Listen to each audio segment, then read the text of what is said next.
But the news was just announced that WNBA TV ratings are down more than 50% since Caitlin Clark's injury. And it was also reported that the Indiana Fever television viewership is also down over. The WNBA has received a harsh reality check. The league's ratings have completely collapsed as Caitlin Clark remains on the sideline recovering from her injury. We are talking about a disastrous 55% decline in viewership. The league is scurrying because the stats do not lie. Now, I know a lot of us were expecting some sort of dip since Caitlin Clark has been out with injury, but I don't think all of us were expecting the entire viewership of the entire. When you bite the hand that feeds you, this is what occurs. Do you believe the WNBA is now seeing how much they need Caitlin Clark, or will they continue to act as if this is only a coincidence until we analyze these startling figures? If you appreciate this content, consider giving this video a like and subscribing to the channel. Believe it or not, more than 83% of viewers haven't subscribed yet. It's free and only takes a second, but it means the world to us. So, did you subscribe already? Great. Thank you so much for your support. Now, back to the video. Right here, you can see there were a ton of tickets. A ton of tickets. Now, or a ton of empty seats tickets. A ton of empty seats right up here, right up here, right up here, right up here, right up here, right up here. Well. Who is now worried about ratings? The WNBA. The same league that purposefully downplayed or ignored Caitlin Clark's significance for the most of the previous season is now looking at some stats that would make any executive shudder. It is almost poetic justice, to be honest. Holy cow, these ratings are worse than anybody anticipated, so let us discuss them. Without Clark, nationally broadcast games might see a 55% decrease in viewership. That is a direct nosedive, not a dip. To put this in context, the average number of viewers for games starring Clark was 1.8 million. They are down to 847,000 without her. That hardly covers half of the viewers. Now, let us be honest. I know some people will say, "Oh, that is only because she is a popular player." Popularity is not the only factor here. This relates to the WNBA's total failure to generate long-term interest in more than one player. And who is to blame for that? Not Caitlin's, for sure. I felt like mishandled so many things with the WNBA last season, and specifically with Caitlin Clark and her fan base. And that's one thing when you start thinking about how many people stopped watching when Caitlin Clark got injured. A lot of people stopped watching because they are boycotting the WNBA. They don't want to give viewership to any other teams or any other players, whether they like other players on the team or not, because of how the media and the league itself has handled Caitlin Clark and how they have treated her fans. Caitlin Clark and Indiana Fever fans have been called. Recall the times when Clark supporters were continuously lectured by the league and media figures about how they should value actual basketball and encourage other players? Do you recall when they called these new admirers fake, claiming that they were not interested in Clark because of her extraordinary skill, but rather because she was white? Yes. How are things going for you now? Down. And this tweet from Christine Brennan really stuck out to me. She said one player gets injured and more than half the TV audience for the entire league disappears. Has any other athlete ever had that kind of impact on a sport? Golf without Tiger definitely dropped precipitously on occasion, but not like this. A truly remarkable sports story continues. Now, we've gone over the Caitlin Clark effect, and I've also been one who has compared Caitlin to the likes of Tiger Woods just purely on her impact that she's had on the WNBA. But this news is alarming for the league, and it's alarming for the league because this is such a crucial year for the WNBA. At the end of this season, the WNBA will go into CBA negotiations. If negotiations go well, then every single player in the WNBA has a much better chance of making so much more in their. The irony is delightful. The WNBA failed to take advantage of the enormous potential that Clark offered because they spent so much time attempting to minimize her influence and pretending that the league was okay without her. They alienated the millions of new admirers she attracted rather than welcoming them. Rather of using her popularity to boost other players, they established an oddly antagonistic dynamic in which supporting Clark implied opposition to everyone else. And now see where we are. The WNBA is now learning what happens when you do not properly nurture your fan base when Clark has an injury. These figures are not only humiliating, but they also serve as a warning that the league may be too obstinate to respond to. We've got a bigger sample size of the ratings without Caitlin Clark, and they're pretty bad. Well, I don't want to say the ratings are bad, but they're just down a lot, a whole lot. So we're going to look at that, and wow, I saw those numbers and was like, holy hell. Kathy Engelbert, WNBA commissioner, you got your ears on? I mean, what's the F around and find out? You're finding out. Rat cheer and rat now. Let us examine the true significance of these evaluations. During her departure, the Indiana Fever Clark's team's viewership has decreased by 53%. Here's the worst part, however. Fever games are not the only ones struggling. For nationally broadcast games, the league as a whole is down 55%. This implies that Clark was not only attracting spectators to her own group, she was raising awareness of the league as a whole. Take a moment to consider it. Half of the WNBA's viewership vanished when a single player had an injury. Has any athlete ever had such an effect in any sport? Christine Brennan drew an intriguing analogy between golf and Tiger Woods. However, even Tiger's departure did not result in such a sharp decline right away. This is what occurs when you unknowingly put all of your eggs in one basket. The WNBA never tried to find out how to keep her supporters interested in the rest of the league because they were too busy trying to show that they did not need Clark. They were too arrogant to acknowledge that perhaps, just perhaps, this rookie, second-year player, was contributing something unique that they ought to be praising rather than minimizing. Single name under the sun. They have been called out by players in the WNBA. The media has, you've seen it. We've talked about it here. You can't miss it on social media every single day. There's some media personality saying something bad about Caitlin Clark's fans, calling the fans names, saying that they are not there for basketball. They're just following Caitlin because she's white, or they're trying to push a certain agenda. Like, the narrative surrounding the biggest fan base to ever come to the WNBA have been actually insane. And then it goes as far as to the first game of the season, which was at Indiana against the Chicago Sky. Right after that game, they opened an investigation once again into the fans, where they found nothing, but the damage had already been done at that point. If some of these things happen just one time here and there, or there's one certain media personality who's just always saying these kind of things, then whatever. I feel like fans as a whole can be like, okay, whatever, this person is just a hater. But this is something that has happened over and over and over again, and over time it starts chipping away at how much you're going to actually care and want to support an organization if they continue to. Let us discuss the games played in Clark's absence. Angel Ree's Liberty vs. Sky game attracted almost 600,000 spectators. By WNBA standards prior to Clark, it is not all that bad, but it is a far way from what we were seeing when Clark was healthy.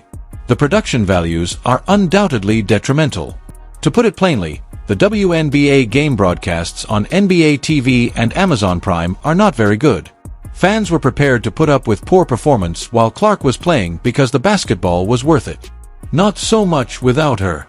Speaking about Angel Ree, let us talk about the big issue. In order to promote the idea that Clark and Ree were comparable in terms of drawing power, the media devoted a great deal of effort to creating a competition between them. The ratings, however, are truthful. Although Ree is a gifted player, her impact is not as great as Clark's. It is not a criticism of Ree. It is simply the way things are. It has been intriguing to observe how the WNBA has handled Clark's injury. It is wise that coach Stephanie White is exercising the proper caution. Due to a strained left quad, Clark has not played since May 24th. She was also battling with an ankle issue prior to that. It is evident that the team is making the correct decision by putting her long-term health ahead of immediate profits. However, you can guarantee that every day she is not playing, the league office is perspiring. The WNBA star power is really rather weak, as Clark's absence has shown.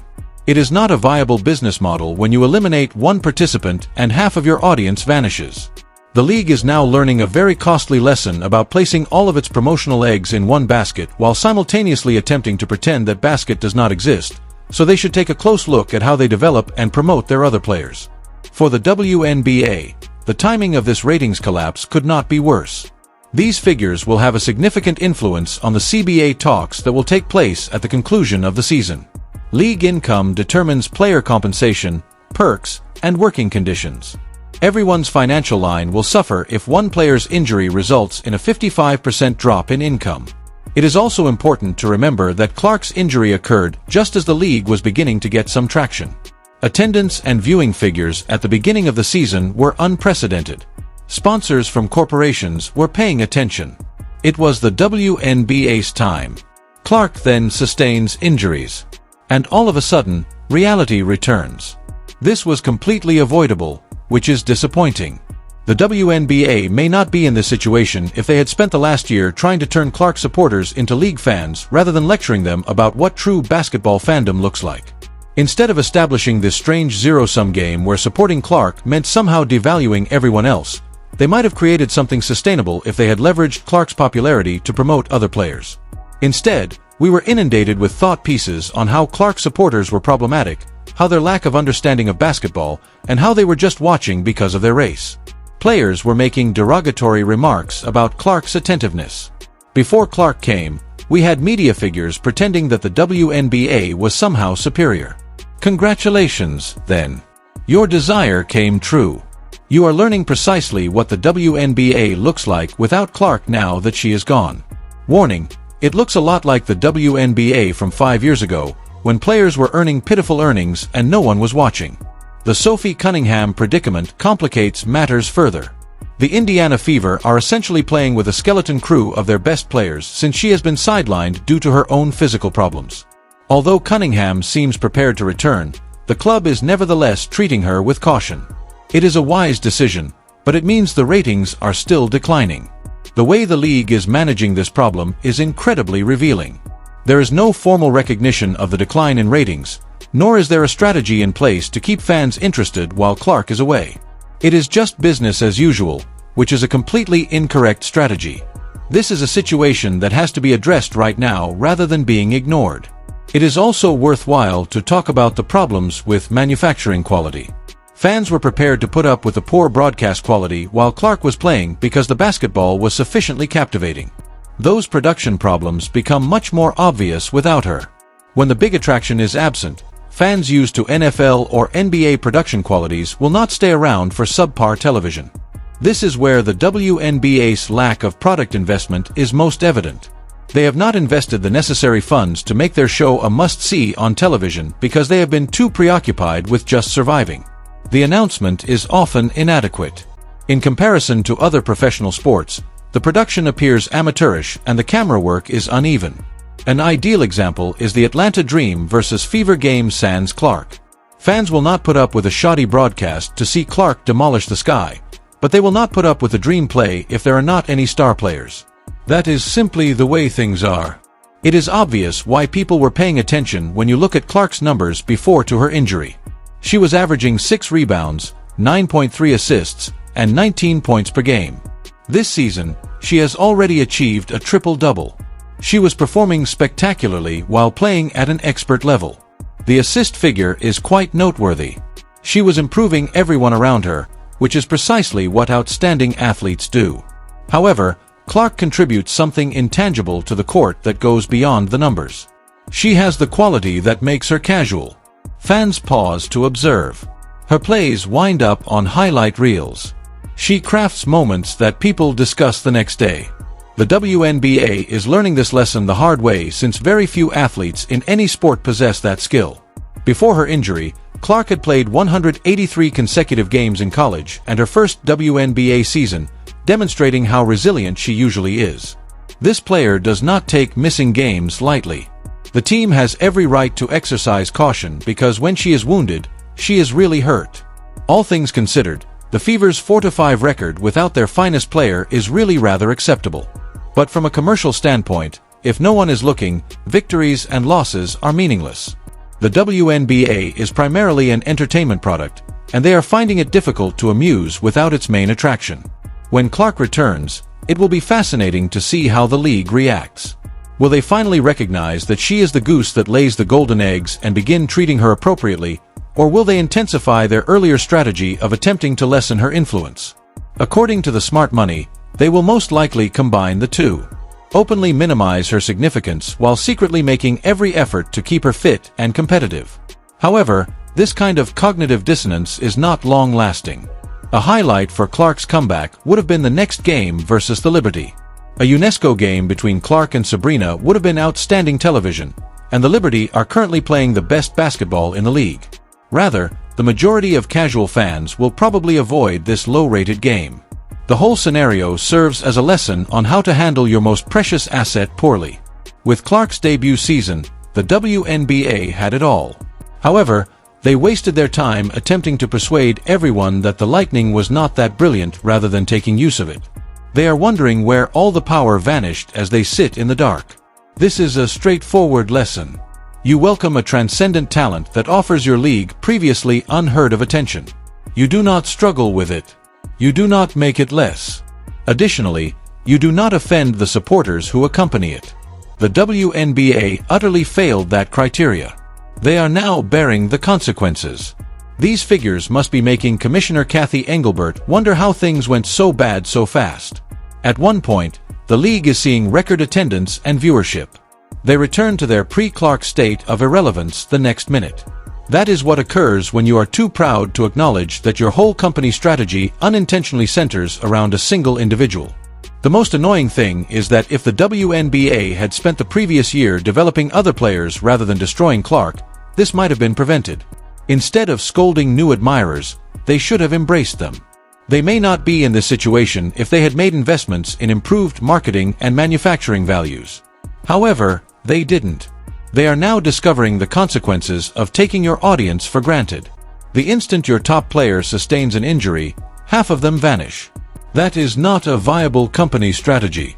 Furthermore, it is not a formula for sustained success. The WNBA is at a turning point. They have two options. Either they accept reality and begin making the adjustments required to create a sustainable league around their greatest star, or they keep acting as if Clark's influence is not that strong, that the decline in ratings is really an anomaly, and that everything will be well once she returns. I am not enthusiastic about the course they will take based on their past performance. However, it will be difficult to disregard these ratings figures since they are truthful. That is it. The reality check from the WNBA was frigid. Do not be shocked when your greatest star's fans cease following you after a year of alienating them. No amount of PR spin can match the power of the data. What are your thoughts? Please share your thoughts in the comments section, subscribe, and enable all notifications so you don't miss anything. We'll see you in the next one after you click the video on the screen.